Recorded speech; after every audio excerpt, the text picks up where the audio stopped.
Hi there mga kasasa! Gusto mo bang kumain ng bistek pero ayaw mo ng karne ng baboy or baka? Pumili ka na nga ng isda na gusto mo at tara na at lutuin na natin ito. Meron ako ditong mga bangus na bubudburan ko lang ng asin at paminta na plano ko sanang gawing daing. Pero okay lang naman siguro at nagbago nga ako ng isip kaya ibebistik ko na lang ang mga ito. Gagamit nga din ako dito ng cornstarch at lalagyan ng konting paminta. Hahaluin ko nga lang ito pagkatapos ay iko-coat ko na dito yung mga bangus. Sa una nga ay nagpapanggap pa ako dyan at gumamit pa ako ng tong. Pero sa huli ay ito pa rin talagang mga kamay ko ang pinakamabilis na sandata. At ngayong na-coat na nga yung mga isda at hindi na masyadong matapang ay ipiprito na natin ito isa-isa. At habang tayo nga ay nagpiprito ng mga isda ay gagawin na natin yung ating magiging sauce. At itong nabili ko nga ang liquid seasoning ay chili pala at hindi ko nga ito napansin. Pero nang tinikman ko ay hindi naman siya ganun kaanghang. Kaya naman tuwing mamimili talaga tayo ay importante na dinodouble check natin yung mga kinukuha nating mga items. At ilalagay ko na nga lang dyan at pakibasa na lang kung ano-ano yung mga inilagay ko dito sa ating sauce. Mas okay kasi sa akin na pagsama-samahin na ito para wala akong makalimutan. At dahil nga may bumili kanina ay nukodyo, medyo may barkada la rin kaya katang bango. Sino ko ne?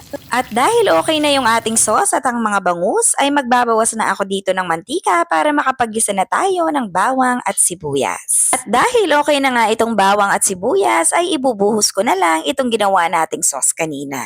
Hahaluin ko nga lang ito at pag kumulo na ay maglalagay na ako dito ng 1 cup of water. Lulutuin ko nga lang ito hanggang sa kumulo ulit at ilalagay ko na itong mga bangus. After a minute ay babalik na rin ko na itong mga bangus dahil nakasipsip na rin sila ng sauce. Then after that maglalagay na rin ako ng maraming sibuyas dito sa itaas ng ating bangus. Ganito talaga yung signature look ng bistek dahil kung wala itong sibuyas sa itaas ay nukodyo luto yung toyo yan.